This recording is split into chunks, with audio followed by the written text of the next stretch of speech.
there, thrill seekers. I'm back inside because it's raining, and there's the old bookshelf that you may remember from a long time ago. Same bookshelf, slightly different books. So today's song was You're Gonna Miss Me by Rocky Erickson, who's kind of the American Syd Barrett. I did songs by Syd Barrett last week, and this week I'm going to see if I can do some songs by Rocky Erickson. Rocky Erickson's sort of the American Syd Barrett in that both Rocky Erickson and Syd Barrett led bands in the 60s, and they did a lot of drugs, and the bands were kind of psychedelic. So Rocky Erickson was the leader of the 13th Floor Elevators.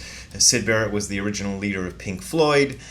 Pink Floyd went on without Syd Barrett after Syd Barrett did too many drugs and went crazy. The 13th Floor Elevators broke up after Rocky Erickson did too many drugs and kind of went crazy. And Rocky went on to do a solo career, so did Syd. Rocky's solo career was more, I guess you'd say, successful. At least it was more long-lived than Syd's solo career. Syd only did 2 albums. Rocky did, I don't know, maybe a dozen albums. I'm not sure how many albums Rocky did, but he had a solo career up until he passed away. He passed away just a few years ago, and he was doing records all along. I think he had a few gaps in there. Anyway, going to do some Rocky Erickson songs for you. Enough of the rock and roll trivia. Let's talk about Zen. So last week I got an email about Zen and Self Esteem that I thought I would talk to you about. And here goes. Here's the email. It said, "Hi Brad, I've been trying to practice zazen daily starting about 3 years ago. For the last year, I've been really struggling after a really bad breakup. I've barely done any zazen since, due to the massive blow to my self-esteem. It's hard to get on the cushion because of my lack of self-worth, makes sitting seem not to matter at all, as in, what's the point? My self-esteem has always been very low for most of my life. Hey, you and me. I'm just wondering, have I got it backwards? Is zazen potentially a useful way to navigate the problem of low self-esteem?" Okay, so I'll read you my answer that I sent to him, and then I'll talk about the answer that I sent to him. So here's the answer that I sent. "I'm not sure zazen in and of itself is going to do much for your self-esteem. Maybe the issue is self, in quotes. What self is there to esteem? What is this self, in quotes, and who is worried about esteeming it? Are there 2 entities involved? Is there one self that gets esteemed and another self that does the esteeming? The self, in quotes, that you're concerned about, it appears to me, is an image. It's an imaginary concept. You're getting worked up about something that doesn't really even exist, something you've invented. It's not just you that does this. I do it too. Everyone does. I'm not singling you out for special criticism. Sometimes I worry when I send these emails to people that they think I'm like singling them out. As far as zazen is concerned, it appears to me that by not doing it, you're missing an opportunity. You're missing the opportunity to watch this process take place in real time.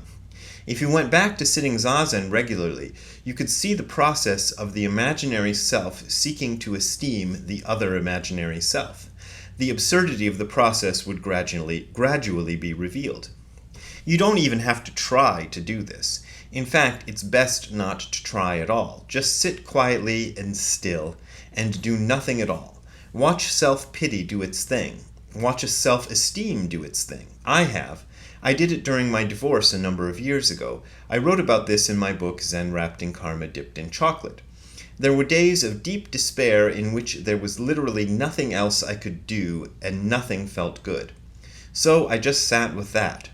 Sitting zazen didn't feel great either, but it was no worse than anything else. It was better than laying on the couch watching stupid TV shows and feeling bad about my life. At least it felt healthier than most other options. I watched all that stuff just fester and saw how I played an active role in making my own misery. And I saw how I could stop adding to my own misery too. That was immensely helpful." And that was the email I wrote. And the book I was referring to is this one, Zen Wrapped in Karma Dipped in Chocolate. It's still in print and it's still available from fine booksellers everywhere, both in stores and online. It is the only book of mine that I haven't made an audiobook version of.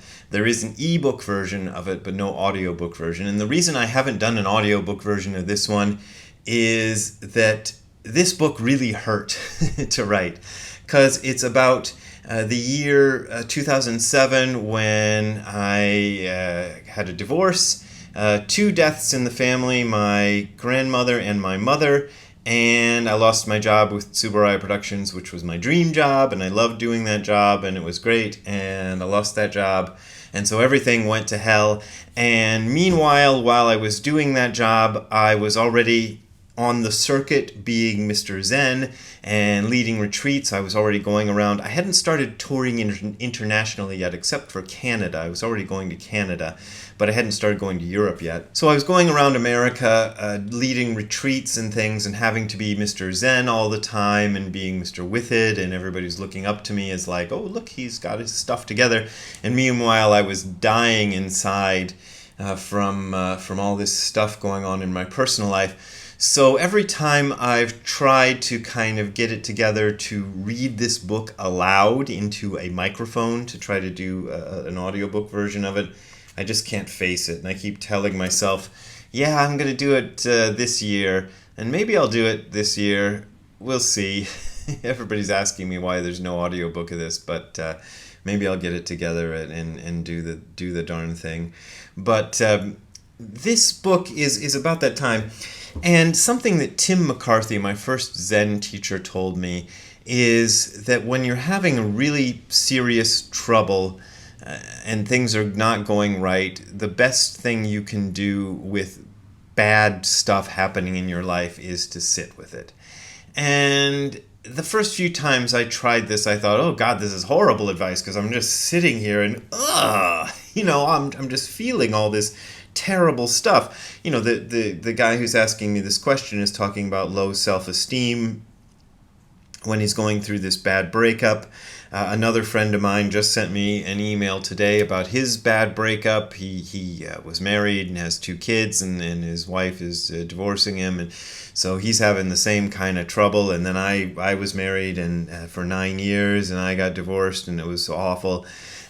And my teacher had told me, my first Zen teacher had told me to sit with it, sit with even that. And sitting with those hard things, well, I took my teacher's advice and I tried sitting zazen with all of that. And really, it was good advice. It was good advice because it was better than anything else I could do. Because the other things one tends to try to do with bad stuff are usually not that good. I mean, a lot of people turn to drugs and drink. A lot of people turn to just escapism of various kinds. They might escape into, sex is one of the things. People try to bounce into other relationships and try to assuage their bad feelings by doing that. Shopping, weird things. People turn into hoarders. If they got money, they shop for groovy, cool things, and if they don't have a lot of money, they turn into hoarders and they go to the dollar store and buy a million little dollar trinkets, and soon their houses are full of dollar junk. With me, it's records. There's some of them over there. Records are cheap. Collectible records aren't, but you can go to these other record stores. I know how to find them, and you can get $2 and $3 records, and sometimes you find some gems in the $2 and $3 record sections. You find some stuff that's really cool and that somebody hasn't found yet. You can go into all sorts of things. Some people do so-called healthy things, jogging, or they'll get into, I don't know, fitness and stuff, and those are more healthy than some of the other things. For me, it was like laying on the couch. This is 2007, so I mean the internet existed, but it wasn't quite as robust and fun as it is nowadays. There wasn't as much to look at, so it was more like looking at TV and stuff, and I wasn't that much into fitness. So I was into fitness, fitting this whole pizza into my mouth. Ha ha ha. My favorite joke. Anyway, So I'm pointing to my couch, which you can't see because I don't have the thing. So I'd be like sitting on the couch going, going, I got a DVD of 1,000,000 Years BC with Raquel Welch, special effects by, not Willis O'Brien, Ray Harryhausen, or Jim Danforth's special effects on When Dinosaurs Ruled the Earth. I could watch When Dinosaurs Ruled the Earth for the millionth and a half time, and go, oh, look, that pterodactyl looks great. Oh, look, that plesiosaurus. Try to get into some stupid thing like that. That's my stupid thing. Your stupid thing is going to be different. You could do all these stupid things, but zazen, even though I would put getting into fitness, not fitness pizza into my mouth, but real fitness, as being one of the better things to do, I would even rate zazen higher than that. Because zazen, you can watch all the self-pity, all that stuff about self-esteem, like I told my correspondent, like, what is self-esteem? What is this self that I'm trying to esteem? You can watch all that. What is my low self-esteem? Where is this self that I'm trying to esteem? Why?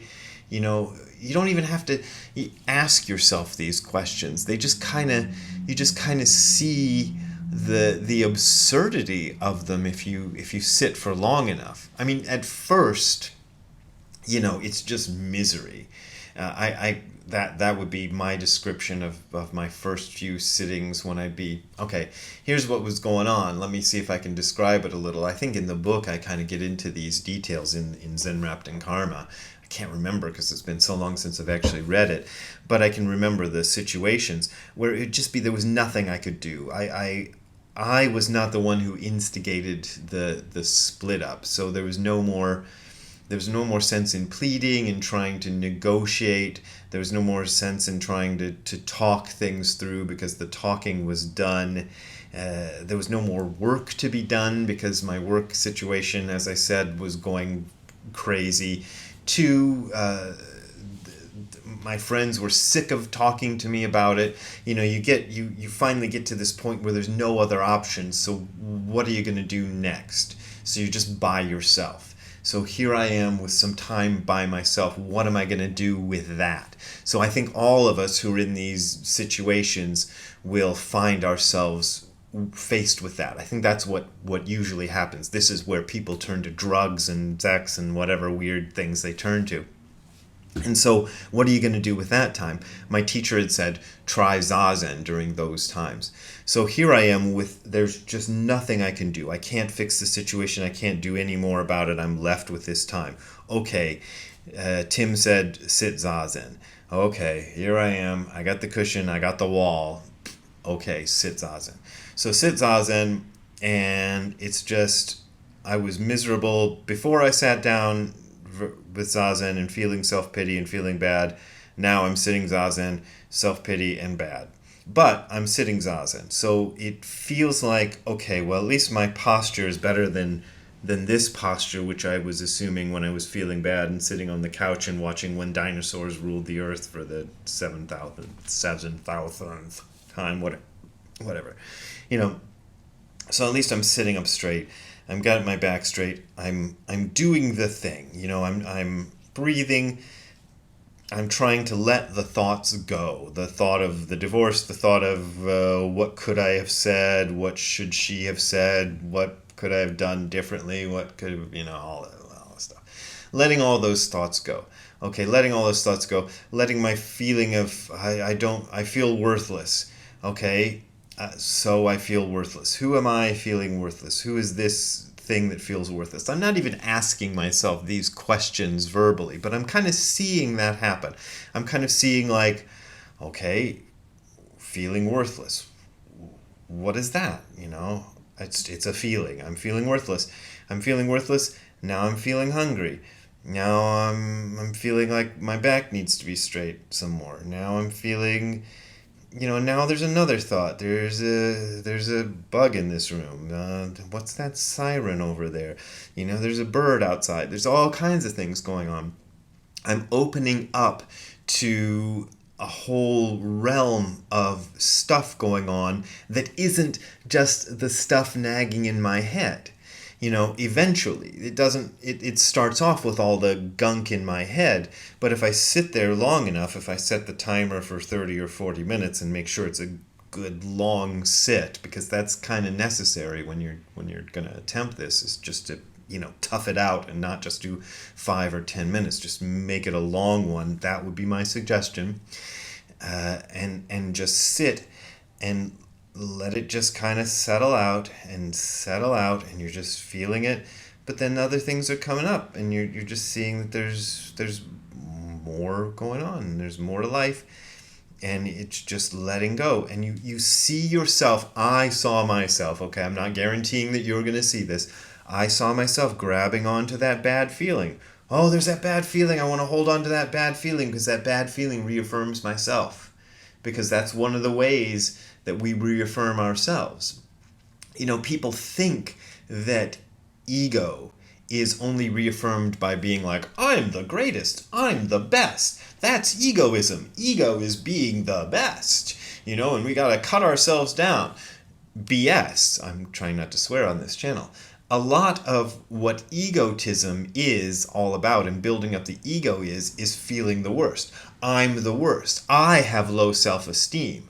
I have the lowest self-esteem. Ooh, look at me. I have the lowest self-esteem. So we're grabbing on to low self-esteem. Anything.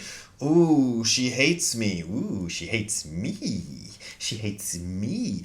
I'm no good. I'm the worst. I'm the lowest. Me. I'm the lowest. Me, me, me, me, me, me, me. It's all juicy. Reaffirming the self stuff, reaffirming the small self stuff is all contained in all those bad feelings, all those low self-esteem.